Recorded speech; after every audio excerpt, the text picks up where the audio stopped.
आगे हम देखते हैं कि निक जेनी को अपने मोटर रेसिंग स्टेडियम का नक्शा दिखाता है और अपना बिजनेस आइडिया बताता है।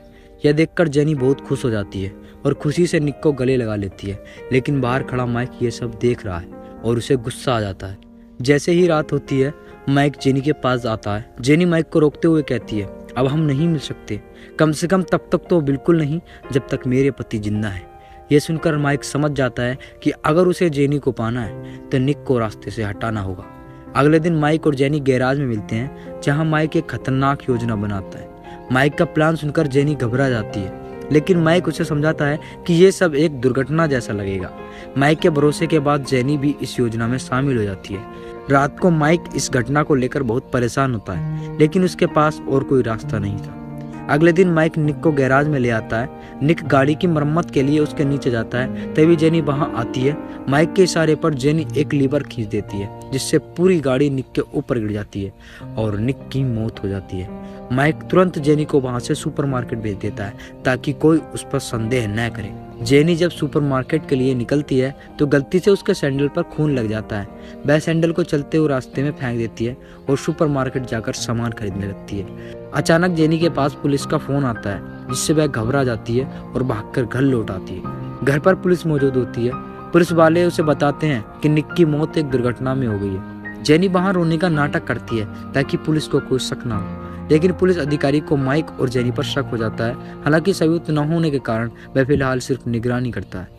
उधर माइक और जेनी फेंके गए सैंडल को ढूंढ लेते हैं। क्योंकि उस पर खून लगा होता है, वे उसे जला देते हैं ताकि सबूत मिट सके। थोड़ी देर बाद पुलिस गैराज की जांच के लिए आती है, लेकिन उसे कोई सुराग नहीं मिलता। अगले दिन एक डिटेक्टिव माइक से पूछताछ करने आता है। माइक उसे बताता है कि गाड़ी का लीवर पुराना था, जिसके टूटने की वजह से यह हादसा हुआ। लेकिन डिटेक्टिव को माइक की कहानी पर भरोसा नहीं होता, इसलिए वो माइक की निगरानी करने लगता है। कई दिन गुजर जाते हैं। इसी बीच जेनी माइक को बताती है कि वह मां बनने वाली है। यह सुनकर माइक खुश हो जाता है, लेकिन अंदर से परेशान भी रहता है। उसी चिंता के कारण उसे रात भर नींद नहीं आती। अगली सुबह माइक अचानक पुलिस स्टेशन पहुंचकर अपना गुनाह कबूल कर लेता है। वह कहता है कि निक की मौत के लिए वही जिम्मेदार है और इसमें जेनी का कोई हाथ नहीं है। इधर जब जेनी की आंखें खुलती हैं तो उसे माइक का लिखा एक लेटर मिलता है।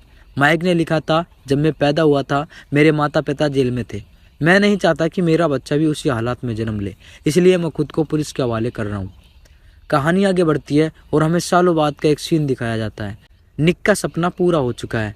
उसका मोटर रेसिंग स्टेडियम अब जेनी चला रही होती है और यह बिजनेस काफी सफल हो गया है।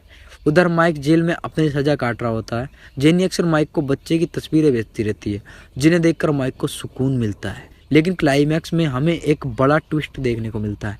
एक दिन जब जेनी अपने ऑफिस में होती है तो पता चलता है कि वह गर्भवती थी ही नहीं। जो तस्वीरें वह माइक को भेजती थी वह उसके असिस्टेंट के बच्चे की होती हैं। इसी दौरान हम एक लड़के को देखते हैं जो जेनी के साथ होता है। यह वही लड़का है जिसने कहानी की शुरुआत में निक पर हमला किया था। दरअसल शुरुआत से ही जेनी और इस लड़के का अफेयर चल रहा था। और इसी के साथ ये कहानी यहीं ख़त्म होती। वीडियो अच्छी लगी हो तो लाइक करना, शेयर करना और चैनल को सब्सक्राइब करना। और हाँ, कमेंट करके बताना वीडियो कैसी लगी।